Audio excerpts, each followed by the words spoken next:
Hello, this is Lillian Whiteswan. Welcome to the Mysterious Domain Movie Palace. I thought since we have a little bit of an Orson Welles vibe going on here, I went online and I found a recording of The War of the Worlds that was recorded in 1938 by Orson Welles. And I grew up hearing about this thing from my parents, my grandparents, and how terrified people were.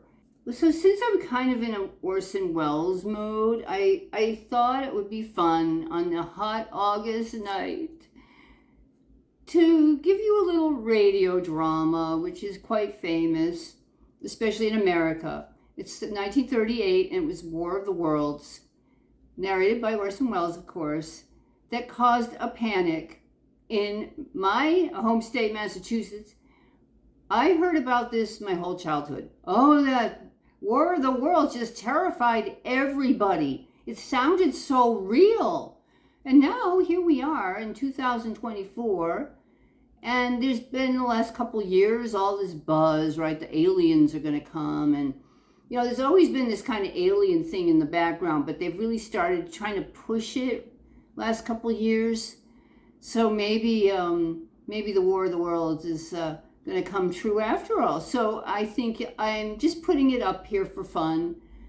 It's something you could put on when you're doing something else, So please enjoy the radio drama from 1938 of Orson Welles, The War of the Worlds, a terrifying experience. The Columbia Broadcasting System and its affiliated stations present Orson Welles and the Mercury Theatre on the air in The War of the Worlds by H.G. Wells.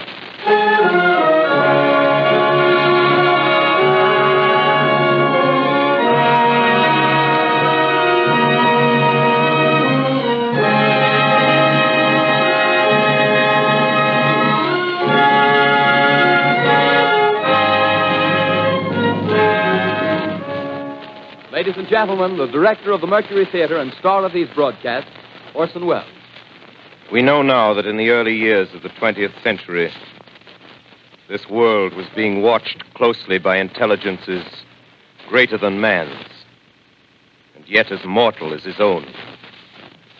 We know now that as human beings busied themselves about their various concerns, they were scrutinized and studied, perhaps almost as narrowly as a man with a microscope might scrutinize the transient creatures that swarm and multiply in a drop of water. With infinite complacence, people went to and fro over the earth about their little affairs, serene in the assurance of their dominion over this small, spinning fragment of solar driftwood, which by chance or design, man has inherited out of the dark mystery of time and space. Yet across an immense ethereal gulf, minds that are to our minds as ours are to the beasts in the jungle, intellects, vast, cool, and unsympathetic, regarded this earth with envious eyes and slowly and surely drew their plans against us. In the 39th year of the 20th century came the Great Disillusionment. It was near the end of October. Business was better. The war scare was over. More men were back at work. Sales were picking up. On this particular evening, October 30th, the Crosley service estimated that 32 million people were listening in on radios.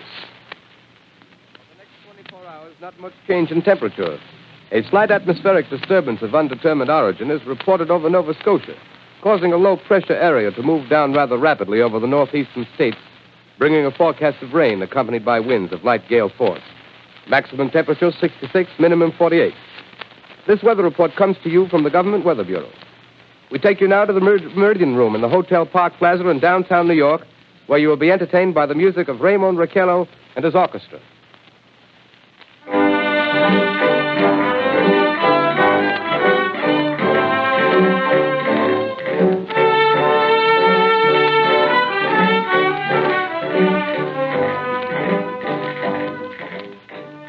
Good evening, ladies and gentlemen. From the Meridian Room in the Park Plaza Hotel in New York City, we bring you the music of Raymond Raquello and his orchestra. With a touch of the Spanish, Raymond Raquello leads off with La Comparsita.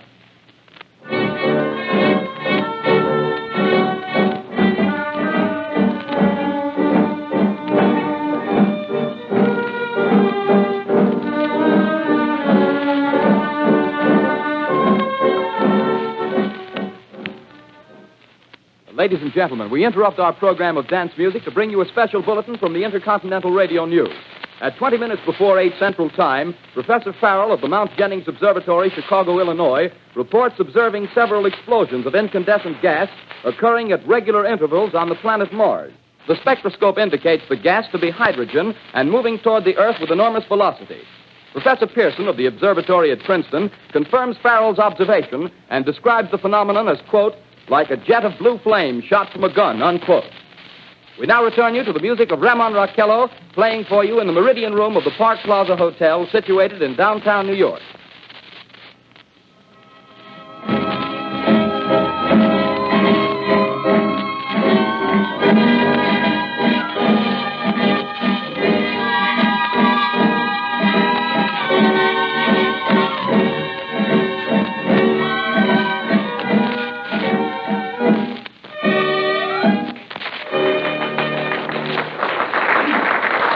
Now, a tune that never loses favor, the ever-popular Stardust, Raymond Raquello and his orchestra.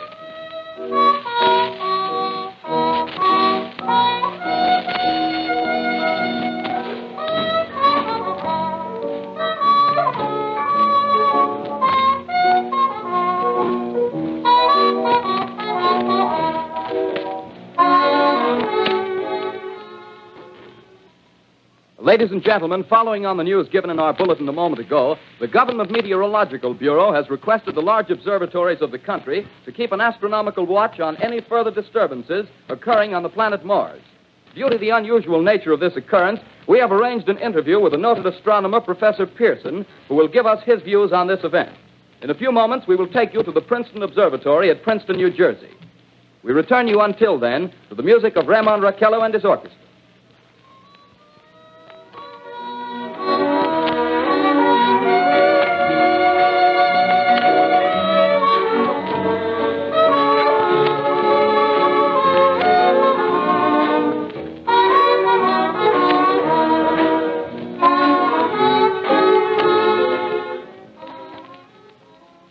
We are ready now to take you to the Princeton Observatory at Princeton, where Carl Phillips, our commentator, will interview Professor Richard Pearson, famous astronomer.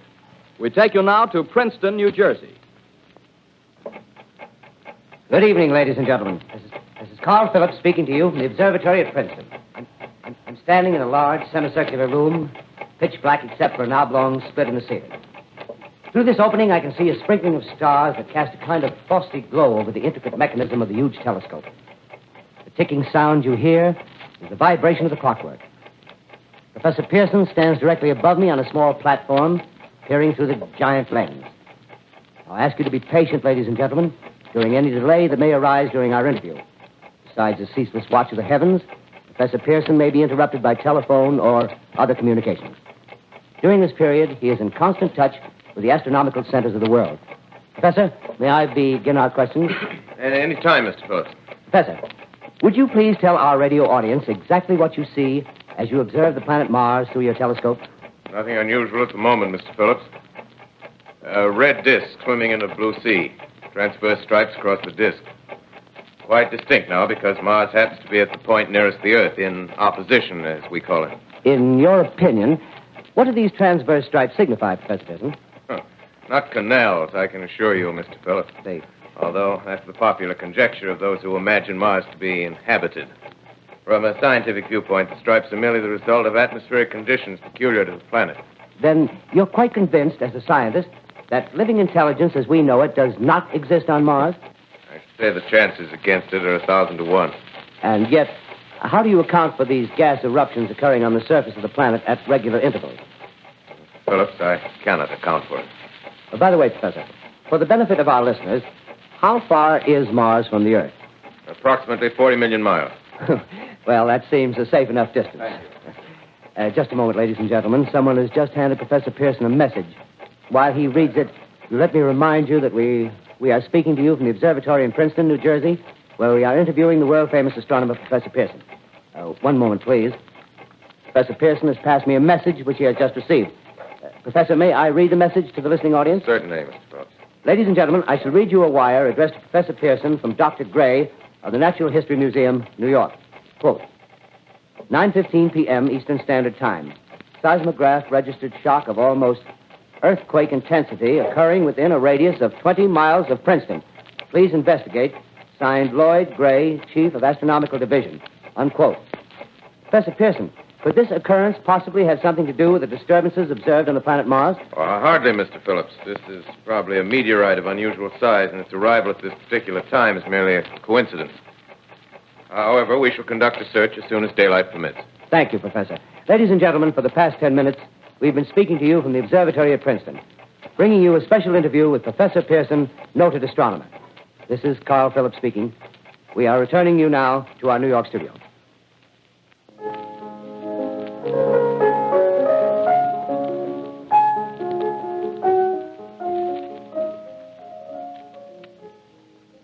Ladies and gentlemen, here is the latest bulletin from the Intercontinental Radio News. Toronto, Canada. Professor Morse of Macmillan University reports observing a total of 3 explosions on the planet Mars between the hours of 7:45 p.m. and 9:20 p.m. Eastern Standard Time. This confirms earlier reports received from American observatories. Now, nearer home, comes a special bulletin from Trenton, New Jersey. It is reported that at 8:50 p.m., a huge flaming object, believed to be a meteorite, fell on a farm in the neighborhood of Grover's Mill, New Jersey, 22 miles from Trenton. The flash in the sky was visible within a radius of several hundred miles, and the noise of the impact was heard as far north as Elizabeth. We have dispatched a special mobile unit to the scene, and we'll have our commentator, Carl Phillips, give you a word picture of the scene as soon as he can reach there from Princeton. In the meantime, we take you to the Hotel Martinet in Brooklyn, where Bobby Millett and his orchestra are offering a program of dance music.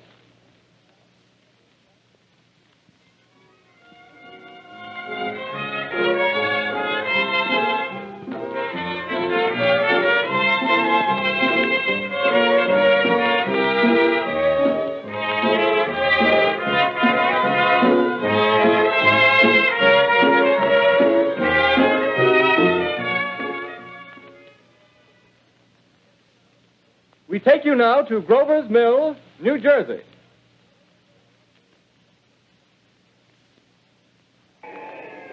Ladies and gentlemen, this is Carl Phillips again, out at the Wilmot Farm, Grover's Mill, New Jersey. Professor Pearson and myself made the 11 miles from Princeton in 10 minutes. Well, I hardly know where to begin. To paint for you a word picture of the strange scene before my eyes, like something out of a modern Arabian Nights. Well, I just got here. I haven't had a chance to look around yet. I guess that's it. Yes, I guess that's the thing directly in front of me. Half buried in a vast pit. Must have struck with terrific force. The ground is covered with splinters of a tree. It must have struck on its way down. But I can see the object itself doesn't look very much like a meteor. At least not the meteors I've seen. It looks more like a huge cylinder. Has a diameter of, what would you say, Professor Pearson? What's that? What would you say, what's the diameter of this? About 30 yards. About 30 yards. The metal on the sheath is, well, I've never seen anything like it. The color is sort of yellowish white. Its curious spectators now are pressing close to the object in spite of the efforts of the police to keep them back. Getting in front of my line of vision. Would you mind standing one side, please? While the police are pushing the crowd back. Here's Mr. Wilmot, owner of the farm here. He may have some interesting facts to add. Mr. Wilmot, would you please tell the radio audience as much as you remember of this rather unusual visitor that dropped in your backyard? A step closer, please. Ladies and gentlemen, this is Mr. Wilmot. Well, I was listening to the radio. Closer and louder, please. Pardon me? Louder, please, closer. Yes. I was listening to the radio and kind of drowsing. That professor fellow was talking about Mars, so I was half dozing and half... Yes, Mr. Wilmot, and then what happened? Well, as I was saying, I was listening to the radio, kind of halfway. Yes, Mr. Wilmot, and then you saw something.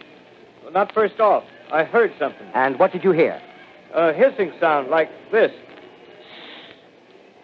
Kind of like a 4th of July rocket. Yes, then what? I turned my head out the window and would have sworn I was asleep and dreaming. Yes? I seen a kind of greenish streak and then zingo. Something smacked the ground, knocked me clear out of my chair. Well, were you frightened, Mr. Wilmot? Well, I ain't quite sure. I reckon I was kind of riled. Well, thank you, Mr. Wilmot. Thank you very much. Yeah, you want me to No, tell that's some quite more? all right. That's plenty. Ladies and gentlemen, you've just heard Mr. Wilmot, owner of the farm where this thing has fallen. I wish I could convey the atmosphere, the background of this fantastic scene. Hundreds of cars are parked in a field in back of us, and the police are trying to rope off the roadway leading into the farm, but it's no use. They're breaking right through. The car's headlights throw an enormous spotlight on the pit where the object's half buried. Now, some of the more daring souls now are venturing near the edge. Their silhouettes stand out against the metal chains. One man wants to touch the thing. He's having an argument with the policeman. The policeman wins. Now, ladies and gentlemen, there's something I haven't mentioned in all this excitement, but it's becoming more distinct. Perhaps you've caught it already on your radio. Listen, please. Do you hear it? It's a curious humming sound that seems to come from inside the object. I'll move the microphone nearer. Here.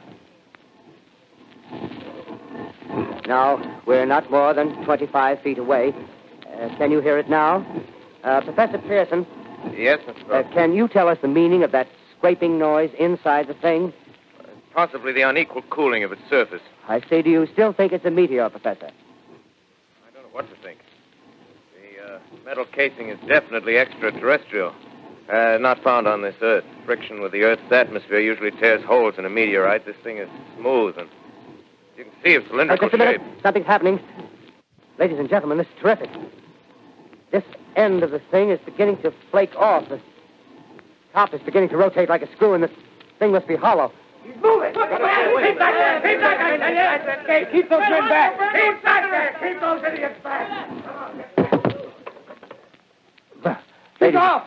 The top's loose! Look out there! Stand back! ladies and gentlemen, this is the most terrifying thing I've ever witnessed. Wait a minute.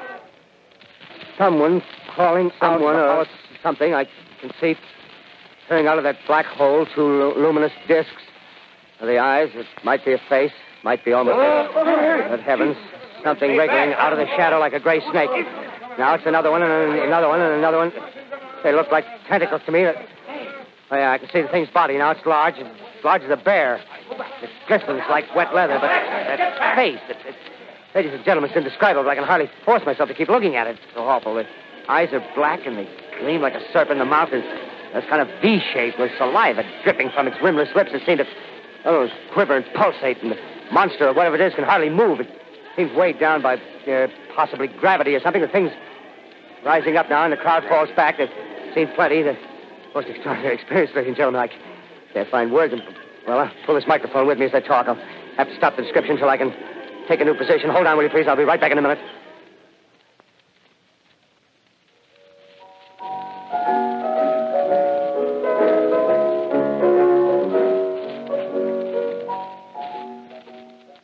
We are bringing you an eyewitness account of what's happening on the Wilmouth Farm, Grover's Mill, New Jersey.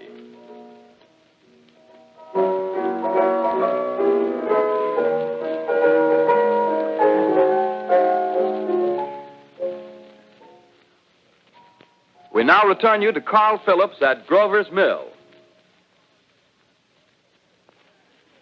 Ladies and gentlemen, am I on? Ladies and gentlemen, here I am, back of a stone wall that adjoins Mr. Wilmot's garden. From here, I get a sweep of the whole scene. I'll give you every detail as long as I can talk and as long as I can see. There's more state police have arrived. They're drawing up a cordon in front of the pit. About 30 of them. No need to push the crowd back now. They're willing to keep their distance. The captain's conferring with someone. Can't quite see who. Oh, yes, I believe it's Professor Pearson. Yes, it is. Now they've parted, and the professor moves around one side, studying the object, while the captain and two policemen advance with something in their hands. I can see it now. It's a white handkerchief tied to a pole. Flag of truce. If those creatures know what that means, what anything means. Wait a minute, something's happening. Humped shape is rising out of the pit. I can make out a small beam of light against a mirror.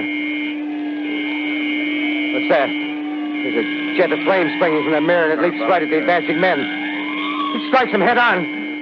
Lord, they're turning into flames. Now the whole field's caught up by the woods, the barns, the gas tanks of the automobiles, spreading everywhere. It's coming this way now, about 20 yards to my right.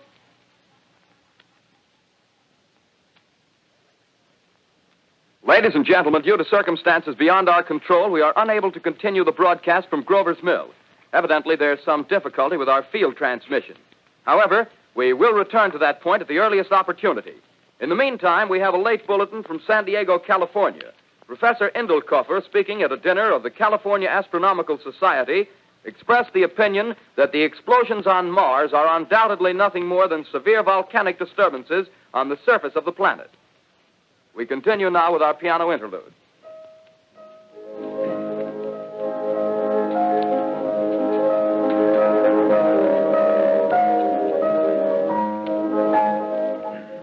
Ladies and gentlemen, I've just been handed a message that came in from Grover's Mill by telephone. Just one moment, please. At least 40 people, including 6 state troopers, lie dead in a field east of the village of Grover's Mill, their bodies burned and distorted beyond all possible recognition. The next voice you hear will be that of Brigadier General Montgomery Smith, commander of the state militia at Trenton, New Jersey.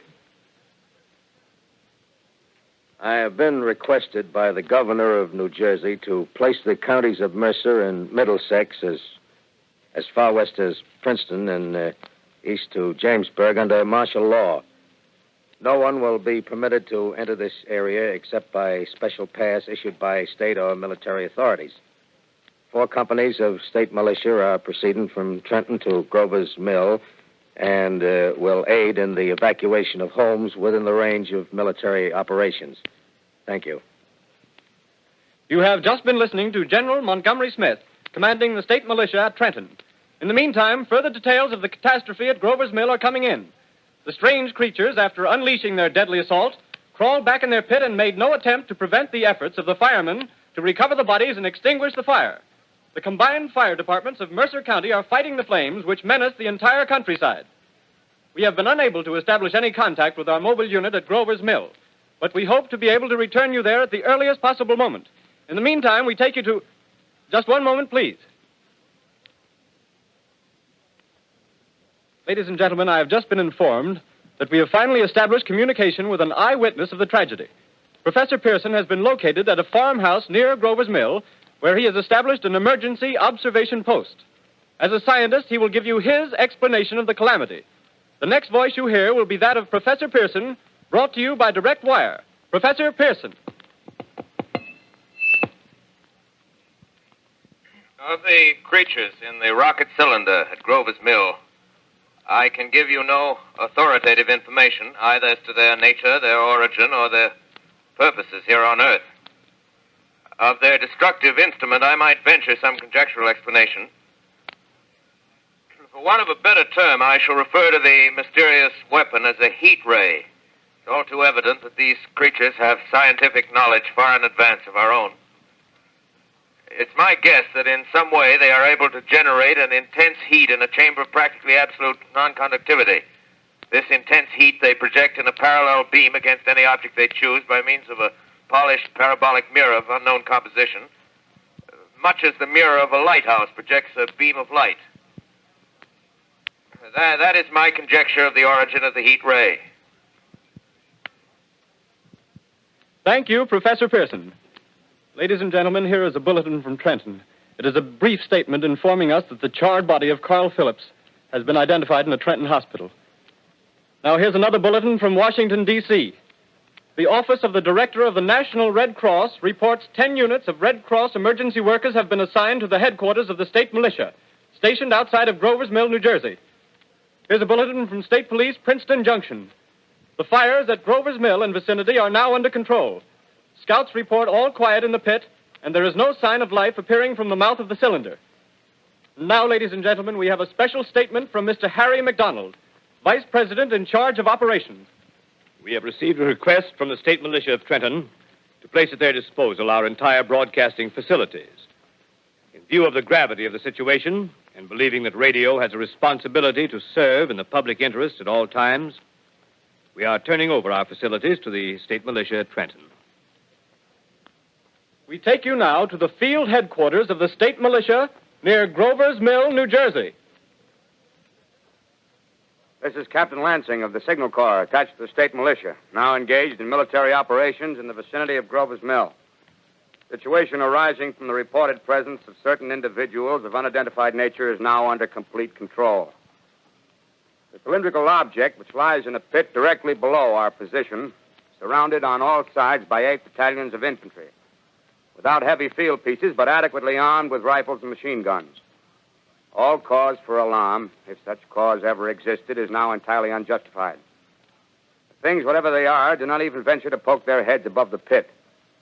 I can see their hiding place plainly in the glare of the searchlights here. With all their reported resources, these creatures can scarcely stand up against heavy machine gun fire. Anyway, it's an interesting outing for the troops. I can make out their khaki uniforms crossing back and forth in front of the lights. Looks almost like a real war. There appears to be some slight smoke in the woods bordering the Millstone River, probably fire started by campers. Well, we ought to see some action soon. One of the companies is deploying on the left flank. A quick thrust and it'll all be over. Now, wait a minute. I see something on top of the cylinder. No, it's nothing but a shadow. Now the troops are on the edge of the Wilmot farm. 7,000 armed men closing in on an old metal tube. A tub, rather. Well, wait, that wasn't a shadow. It's something moving. Solid metal, kind of a shield-like affair rising up out of the cylinder. It's going higher and higher. What? It's standing on legs, actually rearing up on a sort of metal framework. Now it's reaching above the trees and the searchlights are on it. Hold on.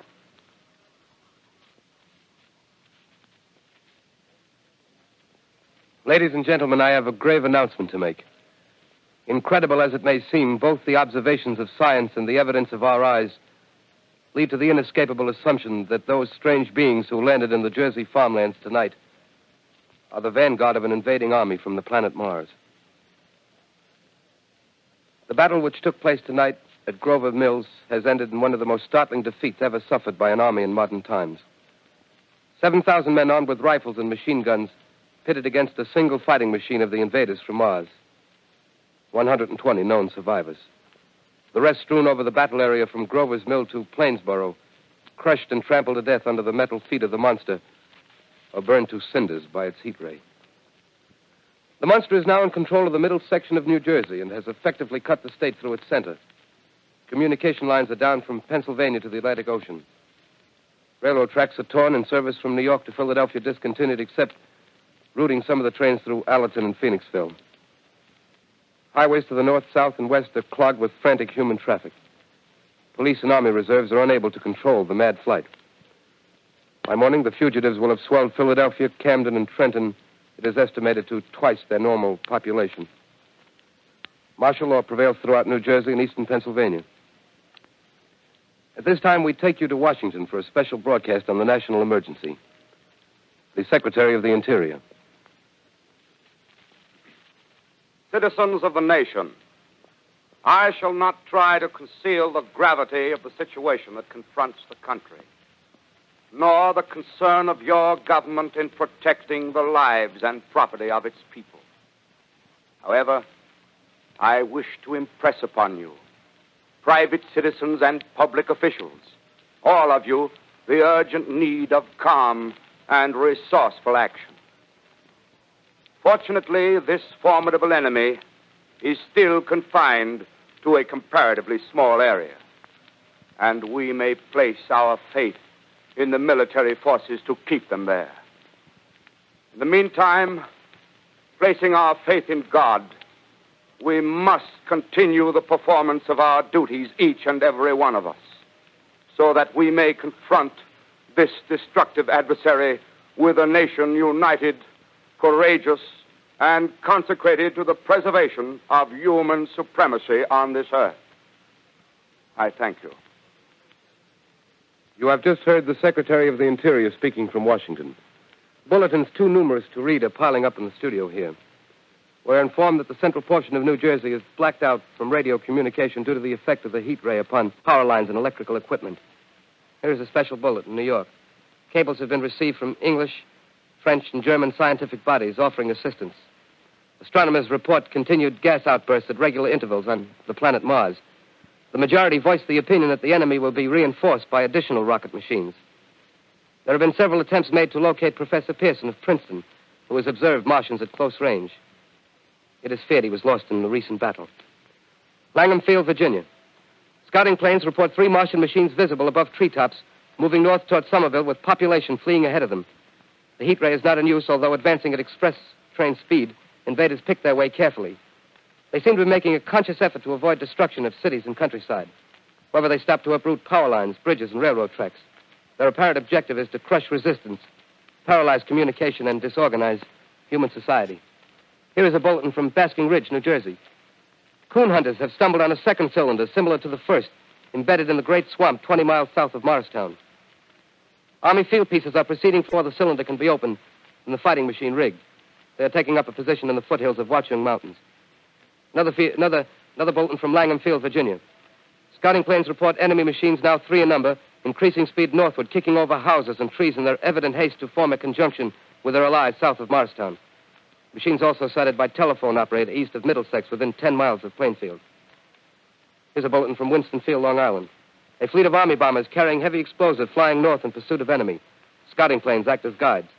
They keep the speeding enemy in sight. Just a moment, please, ladies and gentlemen. We've run special wires to the artillery line in adjacent villages to give you direct reports in the zone of the advancing enemy. First, we take you to the battery of the 22nd Field Artillery, located in the Watchung Mountains. Range 32 meters. 32 meters. Projection 39 degrees. 39 degrees. Fire. 140 yards to the right, sir. Shift range 31 meters. 31 meters. Projection 37 degrees. 37 degrees. Fire.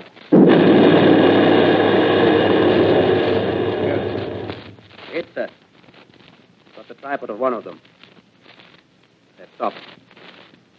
The others are trying to repair it. Quick, get the range. Shift 30 meters. 30 meters. Projection 27 degrees. 27 degrees. Fire.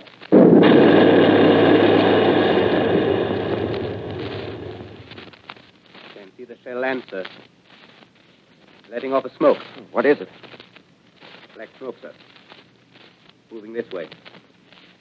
Lying close to the ground. Moving fast. Put on gas masks. Get ready to fire. Shift to 24 meters. 24 meters. Projection 24 degrees. 24 degrees. Fire.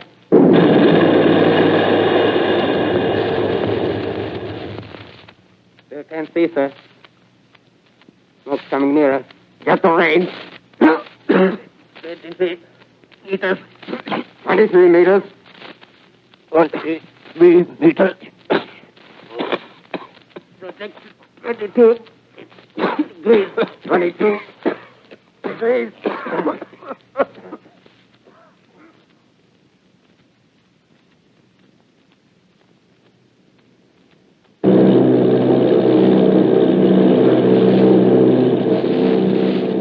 Army bombing plane V-843 off Bayonne, New Jersey. Lieutenant Vogt, commanding 8 bombers, reporting to Commander Fairfax, Langham Field. This is Vogt reporting to Commander Fairfax, Langham Field. Enemy tripod machines now in sight. Reinforced by 3 machines from the Morristown cylinder. 6 altogether. 1 machine partially crippled. Believed hit by shell from Army gun in Watchung Mountains. Guns now appear silent. A heavy black fog hanging close to the earth of extreme density, nature unknown. No sign of heat ray. Enemy now turns east, crossing Passaic River into the Jersey marshes. Another straddles the Pulaski Skyway. Evident objective is New York City. They're pushing down a high-tension power station. The machines are close together now, and we're ready to attack. Planes circling, ready to strike. 1,000 yards, and we'll be over the first.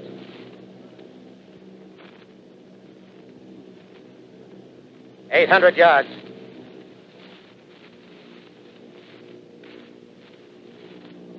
$600.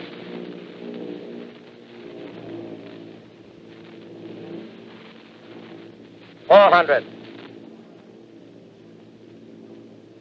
$200. There they go. The giant arm raised. Green flash. They're spraying us with flame. 2,000 feet. Engines are giving out. No chance to release bombs. Only one thing left. Drop on them, plane and all. We're diving on the first one. Now the engine's gone. 8.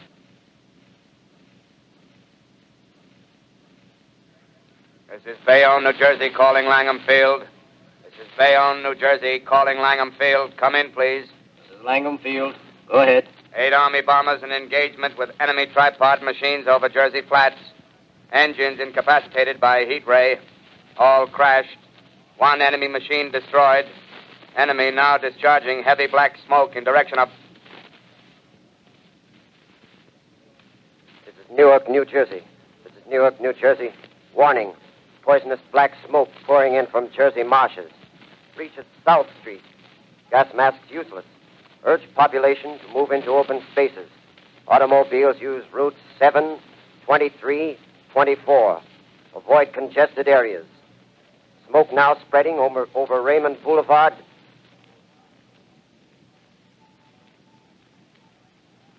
Two X2L calling CQ. 2X2L calling CQ. 2X2L calling 8X3R. Come in, please. This is 8X3R coming back at 2X2L. How's reception? How's reception? K, please. Where are you, 8X3R? What's the matter? Where are you?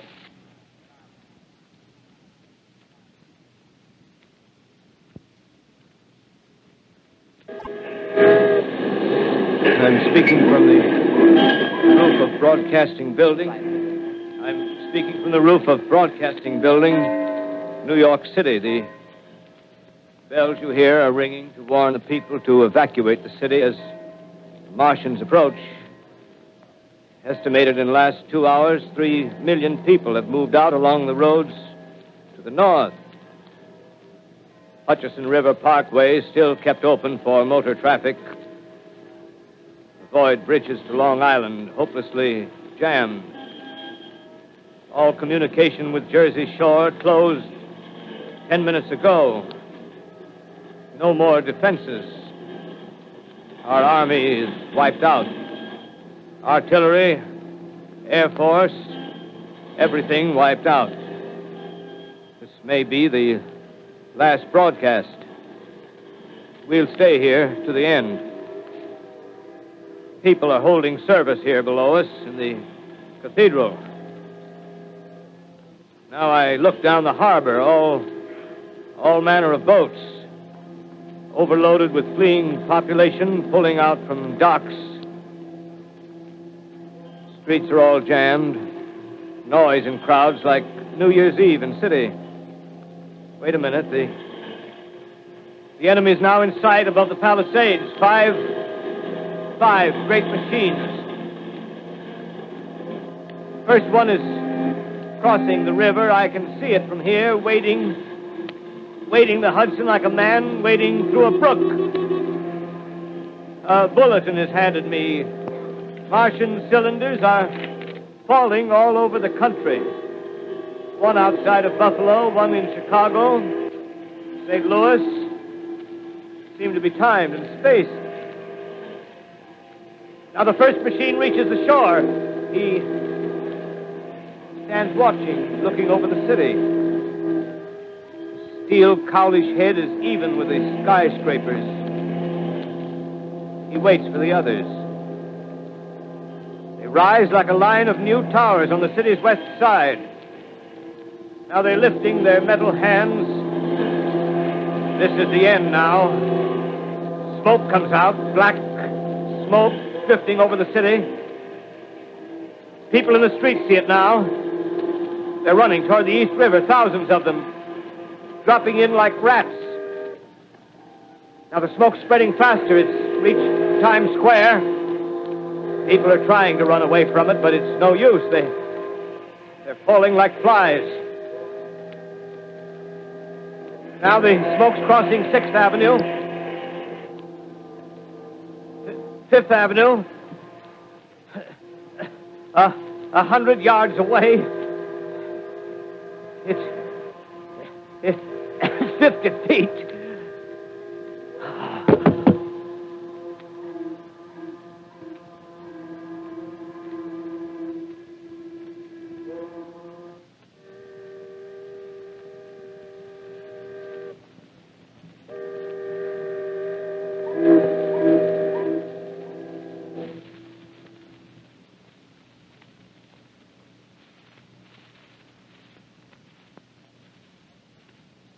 2X2L calling CQ.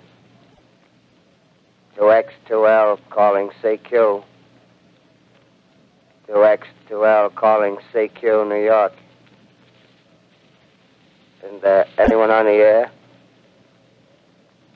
Isn't there anyone on the air? Isn't there anyone? 2X2L.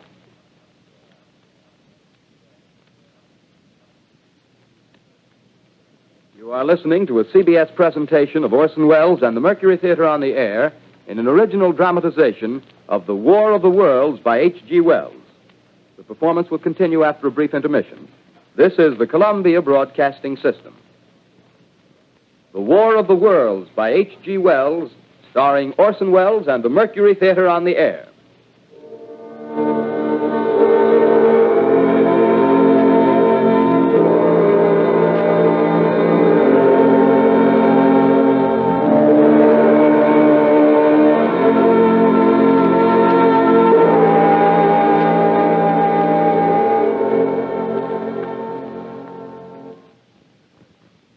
I set down these notes on paper. I'm obsessed by the thought that I may be the last living man on Earth. I've been hiding in this empty house near Grover's Mill, a small island of daylight cut off by the black smoke from the rest of the world. All that happened before the arrival of these monstrous creatures in the world now seems part of another life. A life that has no continuity with the present. Furtive existence of the lonely derelict who pencils these words on the back of some astronomical notes bearing the signature of Richard Pearson. I look down at my blackened hands and I try to connect them with a professor who lives at Princeton and who, on the night of October 20th, glimpsed through his telescope an orange splash of light on a distant planet. My wife, my colleagues, my students, my books, my observatory, my world. Where are they? Did they ever exist? Am I Richard Pearson? What day is it? Do days exist without calendars? Does time pass when there are no human hands left to wind the clocks? In writing down my daily life, I tell myself I shall preserve human history between the dark covers of this little book that was meant to record the movements of the stars. But to write, I must live, and to live, I must eat. Find moldy bread in the kitchen and an orange not too spoiled to swallow. Keep watch at the window. Time to time, I catch sight of a Martian above the black smoke. The smoke still holds the house in its black coil, but at length there's a hissing sound, and suddenly I see a Martian mounted on his machine, spraying the air with a jet of steam as if to dissipate the smoke. I watch in a corner as his huge metal legs nearly brush against the house. Exhausted by terror, I fall asleep. It's morning. Morning. Sun streams in the window. The black cloud of gas is lifted, and the scorched meadows to the north look as though a black snowstorm had passed over them. I venture from the house. I make my way to a road, no traffic. Here and there, a wrecked car, baggage overturned, a blackened skeleton. Push on north. For some reason, I feel safer trailing these monsters than running away from them. And I keep a careful watch. I've seen the Martians feed. Should one of their machines appear over the top of trees, I'm ready to fling myself flat on the earth. I come to a chestnut tree. October. Chestnuts are ripe. Fill my pockets. I must keep alive. 2 days I wander in a vague northerly direction through a desolate world. Finally, I notice a living creature. A small red squirrel in a beech tree. I stare at him and wonder. He stares back at me. I believe at that moment the animal and I shared the same emotion. The joy of finding another living being. Push on north, I find dead cows in a brackish field, and beyond the charred ruins of a dairy and a silo, remain standing guard over the wasteland like a lighthouse, deserted by the sea. Astride the silo perches a weathercock. The arrow points north. North. Next day, I come to a city. City vaguely familiar in its contours, yet its buildings strangely dwarfed and leveled off as if a giant had sliced off its highest towers with a capricious sweep of his hand. Reached the outskirts. I found Newark. Newark, undemolished but humbled by some whim of the advancing Martians.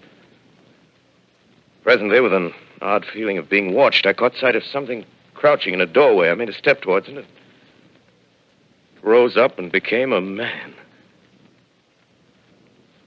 A man armed with a large knife. Stop! Where do you come from? I come from many places. A long time ago, from Princeton. Princeton, huh? That's near Grover's Mill. Yes. Grover's Mill. There's no food here. This is my country. All this end of town down the river. There's only food for one. Which way are you going? I don't know. I guess I'm looking for people. Hey, what was that? Did you hear something just then? No. Only a bird. A live bird. Yeah. You get to know that birds have shadows these days. Say, we're in the open here. Let's crawl in this doorway here and talk. Have you seen any Martians? No. They're going over to New York. Tonight, the sky's alive with their lights, just as if people were still living in it. By daylight, you can't see them. 5 days ago, a couple of them carried something big across the flats from the airport. I think they're learning how to fly. Fly? Yeah, fly. Hmm. Then it's all over with humanity. Stranger, there's still you and I. 2 of us left. Yeah. They got themselves in solid. They wrecked the greatest country in the world. Those green stars, they're probably falling somewhere every night. They've only lost one machine. There isn't anything to do. We're done. We're licked. Where were you? You're in a uniform. Yeah, what's left of it. I was in the militia. National Guard. That's good. There wasn't any war. Any more than there's war between men and ants. Yes, but we're eatable ants. I found that out. What'll they do to us? I thought it all out. Right now, we're caught as we're wanted. A Martian only has to go a few miles to get a crowd on the run. But they won't keep on doing that. They'll begin catching us systematic, like keeping the best and storing us in cages and things. They haven't begun on us yet. Not begun? Not begun. All that's happened so far is because we don't have sense enough to keep quiet. Bothering them with guns and such stuff and losing our heads and rushing off in crowds. No, instead of our rushing around blind, we got to fix ourselves up. Fix ourselves up according to the way things are now. Cities, nations, civilization, progress. Yes, but if that's so, what is there to live for? Well, there won't be any more concerts for 1,000,000 years or so, and no nice little dinners at restaurants. If it's amusement you're after, I guess the game's up. What is there left? Life, that's what. I want to live. Yeah, and so do you. We're not going to be exterminated. And I don't mean to be caught either. Tamed and fattened and bred like an ox. What are you going to do? I'm going on. Right under their feet. I got a plan. We men, as men, we're finished. We don't know enough. We got to learn plenty before we get a chance. We've got to live and keep free while we learn, see? I've thought it all out, see? Well, tell me the rest. Well, it isn't all of us that are made for wild beasts. That's what it got to be. That's why I watched you. Watched you. All those little office workers that used to live in these houses. They be no good. They haven't any stuff in them. They used to run off to work. I've seen hundreds of them running to catch their commuter's train in the morning, afraid they'd get canned if they didn't. running back at night, afraid they wouldn't be in time for dinner. Lives insured and a little invested in case of accidents. Yeah, and on Sundays, worried about the hereafter.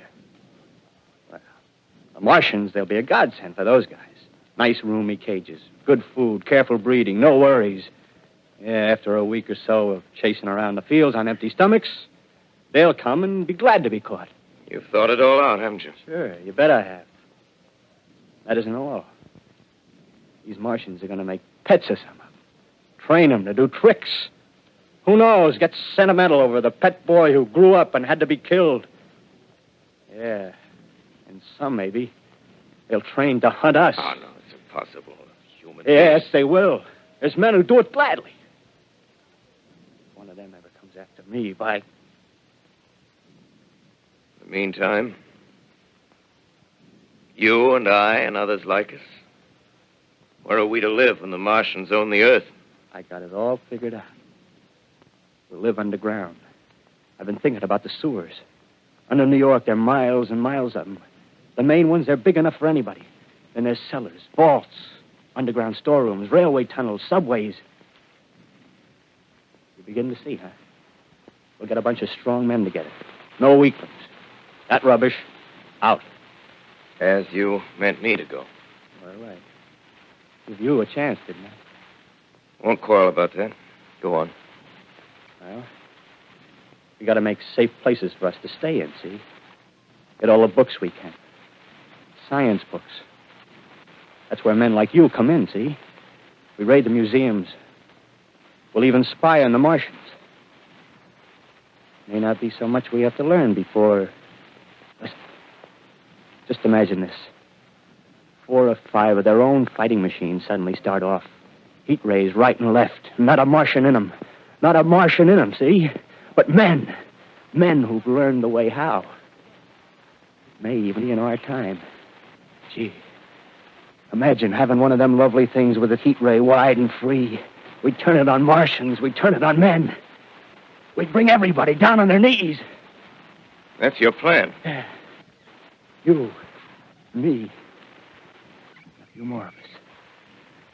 We'd own the world. I see. Hey. Hey, what's the matter? Where are you going? Not to your world. Bye, stranger.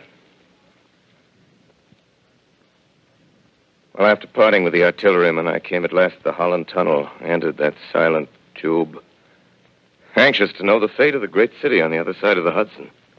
Cautiously, I came out of the tunnel and made my way up Canal Street. Reached 14th Street, and there again were black powder and several bodies and an evil, ominous smell from the gratings of the cellars of some of the houses. I wandered up through the 30s and 40s, stood alone on Times Square, caught sight of a lean dog running down 7th Avenue with a piece of dark brown meat in his jaws and a pack of starving mongrels at his heels. Made a wide circle around me as though he feared I might prove a fresh competitor. Walked up Broadway in the direction of that strange powder, past silent shop windows, displaying their mute wares to empty sidewalks. Past the Capitol Theater, silent, dark. Past a shooting gallery where a row of empty guns faced an arrested line of wooden ducks. Near Columbus Circle, I noticed models of 1939 motor cars in the showrooms facing empty streets. Over the top of the General Motors building, I watched a flock of black birds circling in the sky. Hurried on. Suddenly, I caught sight of the hood of a Martian machine, standing somewhere in Central Park, gleaming in the late afternoon sun. An insane idea. I rushed recklessly across Columbus Circle and into the park. I climbed a small hill above the pond at 60th Street, and from there I could see standing in a silent row along the mall 19 of those great metal titans, their cowls empty, their steel arms hanging listlessly by their sides. I looked in vain for the monsters that inhabit those machines. Suddenly, my eyes were attracted to the immense flock of black birds that hovered directly below me. They circled to the ground. And there before my eyes, stark and silent, lay the Martians with the hungry birds pecking and tearing brown shreds of flesh from their dead bodies. Later, when their bodies were examined in laboratories, it was found that they were killed by the putrefactive and disease bacteria against which their systems were unprepared. Slain, after all, man's defenses had failed by the humblest thing that God, His wisdom, has put upon this earth.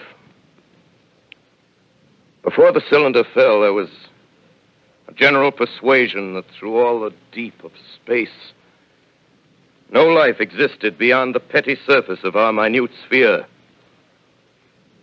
Now we see further.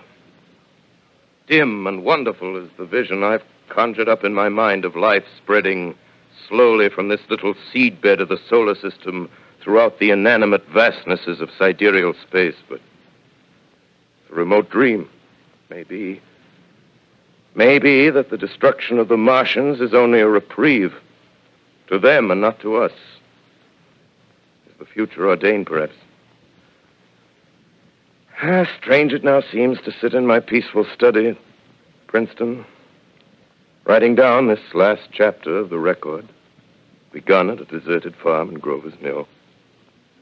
Strange to watch children playing in the streets.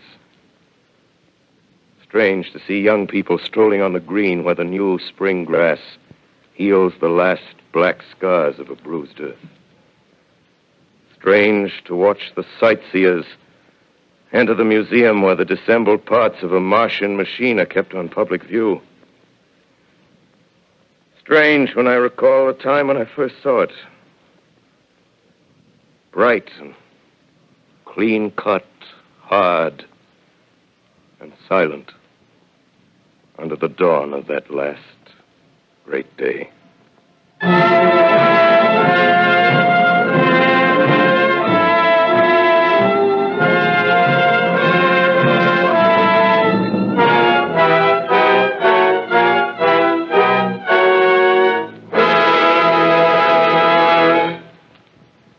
This is Orson Welles, ladies and gentlemen. Out of character, to assure you that the War of the Worlds has no further significance than as the holiday offering it was intended to be. The Mercury Theatre's own radio version of dressing up in a sheet and jumping out of a bush and saying boo. Starting now, we couldn't soap all your windows and steal all your garden gates by tomorrow night, so we did the best next thing. We annihilated the world before your very ears and utterly destroyed the CBS. You will be relieved, I hope, to learn that we didn't mean it and that both institutions are still open for business. So goodbye, everybody, and remember, please, for the next day or so, the terrible lesson you learned tonight.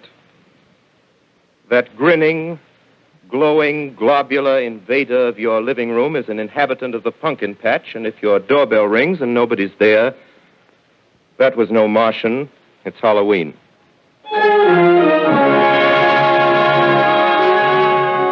Tonight, the Columbia Broadcasting System and its affiliated stations coast to coast has brought you The War of the Worlds by H.G. Wells, the 17th in its weekly series of dramatic broadcasts featuring Orson Welles and the Mercury Theatre on the air.